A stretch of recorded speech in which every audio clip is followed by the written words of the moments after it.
আসসালামু আলাইকুম। তো বন্ধুরা সবাই কেমন আছেন? আশা করি ভালো আছেন। আমি আরিফ আছি আপনাদের সাথে নতুন একটা রিঅ্যাকশন ভিডিও নিয়ে। তো আজকের ভিডিওর টাইটেলটা হচ্ছে পরীমনির সাথে নীরবের এই নাচটি কেন মেয়েরা মেনে নিতে পারছে না?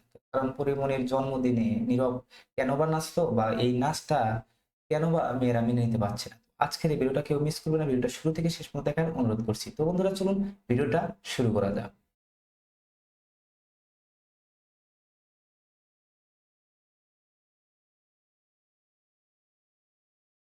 রে পরিমণির জন্মদিনে আরজে নীরবের নাচ দেখে আমাদের দেশের হাজার হাজার মেয়েদের কলিজা ছিদ্র হয়ে গেছে, কিডনির হাড় ভেঙে গেছে। তারা কোনোভাবে মেনে নিতেই পারছে না আরজে নীরব এমন একটা কাজ করতে পারে। কেন রে বোন, আরজে নীরব কি ছাড়া সিংহ নাকি যে সে অন্য মেয়ের সাথে নাচানাচি করতে পারবে না? নীরব তো শুধু নাচানাচি করছে, আমি থাকলে লাফালাফি করতাম। এখন প্রশ্ন হলো পরিমণির সাথে নীরবের এই নাচানাচি কেন মেয়েরা মেনে নিতে পারছে না? আরজে নীরব মোটিভেশনাল স্পিকার, বাংলাদেশের কুখ্যাত তৈলবাজ সোলেমান শকুনের থেকে 3.5 দিনের কোর্স করে নীরব মোটিভেশনাল স্পিকার হয়েছে। সে প্রতিটা ভিডিওতে উপদেশ দেয় স্ত্রীর প্রতি স্বামী কেমন ব্যবহার করবে, স্ত্রীর চাহিদাগুলো কিভাবে পূরণ করতে হবে, স্ত্রীকে কিভাবে খুশি করতে হবে, এই সেই হাবিজাবি অনেক কিছু। এইসব ভিডিও স্ত্রীরা স্বামীর ইনবক্সে দিয়ে বলতো, দেখো দেখো অন্যরা স্ত্রীদের কিভাবে খুশি করে, জীবনে তো কোনোদিন 10টা টাকা দিয়ে একটা ফুলও কিনে দিলে না, আমি দেখে তোমার সাথে সংসার করছি। অন্য মেয়ে হলে কবেই লাথি মেরে তোমার সংসার ছেড়ে চলে যেত।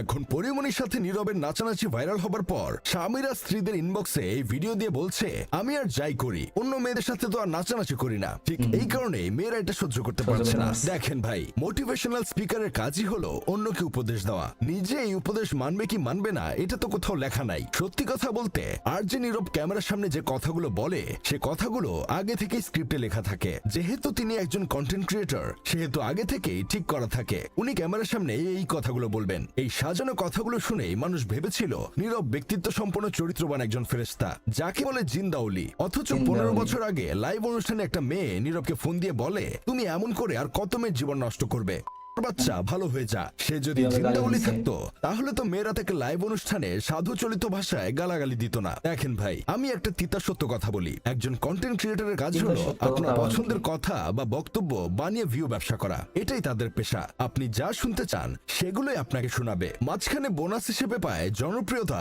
আর ফেস ভ্যালু, যা ওদেরকে পিআর বা ব্র্যান্ড প্রমোশন করে অতিরিক্ত উপার্জনের সুযোগ করে দেয়। এখন কেউ ক্যামেরার সামনে ভালো ভালো কথা বলে দেখে তার চরিত্র সোনার উপা ধোয়া পানির মতো পবিত্র হয়ে যাবে, বিষয়টা কিন্তু এমন না। কারো কারো চরিত্র বুড়িগঙ্গা পানির মতো হতে পারে। তবে ভাই, আপনারা একটা জিনিস চিন্তা করে দেখেছেন, পরিমণি তার জন্মদিনের অনুষ্ঠানে যতগুলো মানুষের সাথে কোলাকুলি করেছে, একজন মানুষ তার গোটা জীবনে ততগুলো দুষ্টবায়ু ত্যাগ করে না। এটা দেখে আমার বন্ধু কেরামত বলতেছে, পরিমণির সামনের জন্মদিনে আমি নিজের কিডনি বিক্রি করে হলেও একটা আইফোন নিয়ে গিয়ে পরিমণির সাথে দেখা করে কোলাকুলি করব। জীবন্ত পরীকে একবার স্পর্শ করে দেখার শখ আমার বহুদিনের। গুজব টিভির সিনিয়র রিপোর্টার আবুল বিন কাশিমের তথ্য মতে পরিমণি তার জন্মদিনে 19টি আইফোন প্রো ম্যাক্স, 7টি স্বর্ণের চেন, 13টি লেহেঙ্গা, 25টি শাড়ি আর 75 জনের সাথে কোলাকুলি করেছে। জানি না এসব সত্যি কিনা, যেহেতু গুজব টিভি এটি প্রচার করেছে সেহেতু এটা ঠাড়া পড়া মিথ্যা কথা। যাই হোক, শেষমেশ আমি গোলাম হোসেন একটা কাজের কথা কই, পরিমণির সামনের জন্মদিনে আমি আর কেরামত কিভাবে যেতে পারি এই বিষয়ে কেউ সহযোগিতা করলে খুবই উপকৃত হতাম।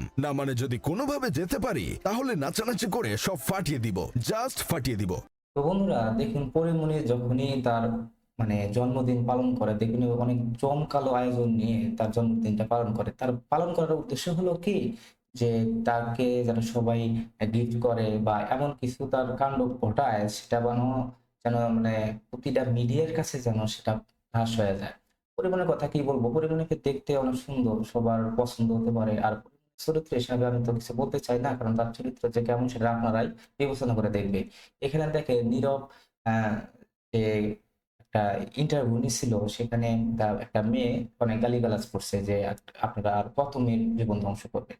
তো এভাবে একটা লাইভের মধ্যে এভাবে গালিগালাজ করাটা ঠিক হয়নি, কারণ সবার মান সম্মানটা আছে। আর পরিমনির কথা কি বলবো, পরিমনির প্রত্যেকটা জন্মদিনের মধ্যে দেখবেন যে যে কোনো একটা ঘটনা সে ঘটাবে। আর সে তার লজ্জা শরম বলতে কিছুই নাই। দেখতে সুন্দর হলে কি হবে, চরিত্রটা যদি ভালো না থাকে দেখতে সুন্দর হয়ে কোনো লাভ নাই। তো অবশ্যই আমরা চাবো যে আমাদের যে ফিল্ম ইন্ডাস্ট্রি আছে সেটা যেন অনেক ভালো ভালো গুণী শিল্পীদের দিয়ে যেন ভরে হয়। কারণ যদি গুণী শিল্পী না থাকে তাহলে আমাদের যে ফিল্ম ইন্ডাস্ট্রি আছে সেটা যে কোনো সময় ধ্বংস হয়ে যেতে পারে। তো আপনাদের কাছে পরিমনির সম্পর্কে যদি কোনো মতামত থেকে থাকে অবশ্যই কমেন্ট বক্সে জানাবেন। আর এরকম নতুন নতুন রিয়াকশন ভিডিও পেতে অবশ্যই চ্যানেলটি সাবস্ক্রাইব করবেন। তো আজকের মতো আমি এখানে বিদায় নিচ্ছি। সবাই ভালো থাকবেন, সুস্থ থাকবেন। আল্লাহ হাফেজ।